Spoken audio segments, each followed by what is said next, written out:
everyone, today we will learn Kingdom Protista. As you all know, all the single cell eukaryotes are placed under Kingdom Protista.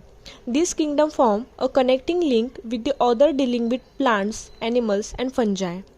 Members of Protista are primarily aquatic. Being eukaryotes, the protistan cell body contains a well-defined nucleus, means we have the 5 examples of Protista. First is Christophytes, second dinoflagellates, third euglenoids, fourth slime molds and fifth protozoans. So one by one we will look for 5 examples. First, Christophytes. Christophytes includes diatoms and golden algae, which is also called as desmides. They are found in fresh water as well as marine water. Means Christophytes are the examples of Protista, and in that diatoms are also included and also golden algae is also present. They are microscopic and float passively in water currents. Means usually we can see under microscope only because they are very tiny and small organisms.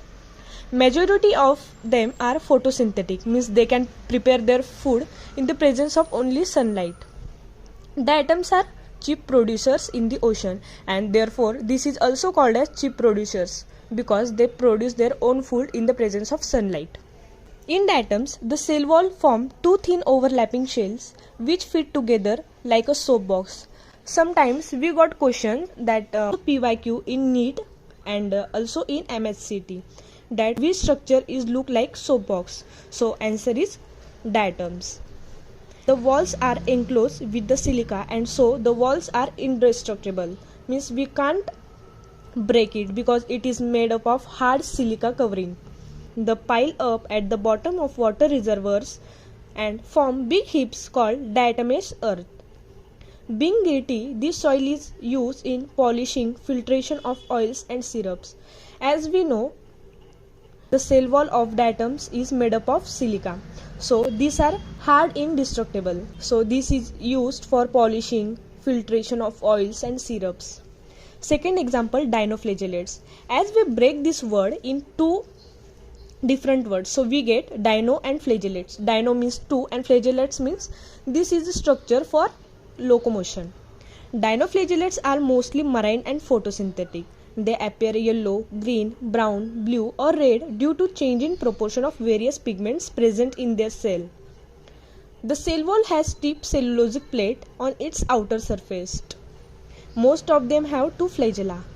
As I told earlier, dinoflagellates have 2 flagella. One lies longitudinally and other transversely in furrow between the wall plates. Furrow means there is like gap and some hole like structure is present between 2 plates. Third example, euglenoids. Euglenoids are freshwater organisms found in stagnant water. Stagnant water means standing water. Okay. So they have a protein rich layer called pellicle instead of cell wall, which makes their body flexible. Means instead of cell wall there is protein rich layer present in euglenoids which is called pellicle. Okay. So they have 2 flagella, a short and a long. As we seen in dinoflagellates there were 2 flagella, but in euglenoids there are also 2 flagella, but one is short and one is long. They are photosynthetic in the presence of sunlight. They prepare their own food in the presence of sunlight. When derived of sunlight, they behave like heterotrophs by predating on the other small organisms. The pigment of euglenoids are similar to those present in higher plants. Example, euglena. Okay, understood? So third example is dinoflagellates. No, I think this is fourth example. Okay, slime molds. First we had seen chrysophytes, second dinoflagellates, third euglenoid. This is fourth, slime mold. Slime molds are saprophytic protists, also called fungus animal. Means this is called fungus animal. The body moves along the decaying twigs and leaves engulfing organic material. Means these are mainly present on dead and decaying matter like leaf, fallen leaf and etc. Under suitable condition, they form an aggregation called plasmodium, which may grow and spread over several feet.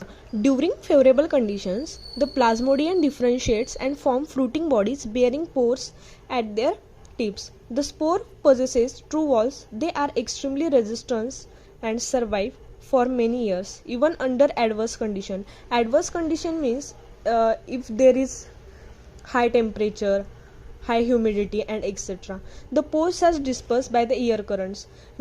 So, as we have seen, slime molds differentiate and form fruiting bodies. So, in adverse condition, the spores is dispersed by the air currents. An example of this slime mold is Physis So, fifth example is protozoans.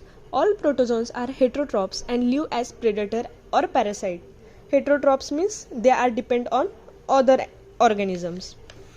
Okay, they are called primitive relatives of animals on the basis of locomotory organelles. Protozoans are divided into four major groups.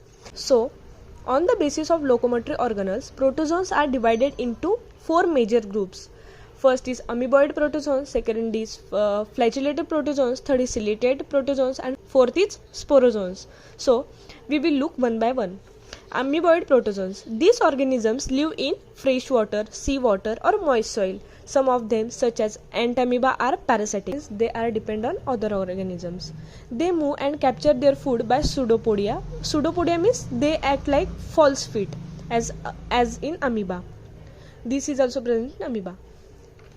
Marine forms have silica shells on their surface. Amoeboid protozoans have specially silica shells present on their surface. Flagellated protozoans. The members of this group are either free living or parasitic. They have flagella. The parasitic forms cause disease. Example, trypanosoma causes sleeping sickness.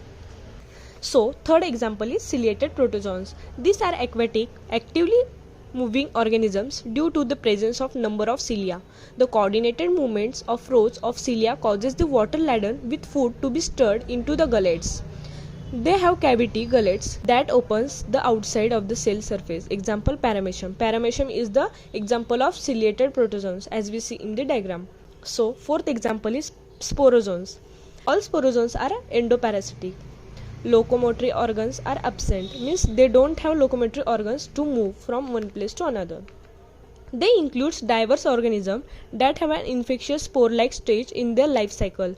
The most notorious is Plasmodium, malarial parasite. As we have seen in disease chapter, there is Plasmodium which is parasitic, which causes malaria, a disease which has striking effect on human population. So finally we had finished kingdom Protista. As we have seen 5 examples: Christophites, dinoflagellates, euglenoids, slime molds and protozoans. Thank you.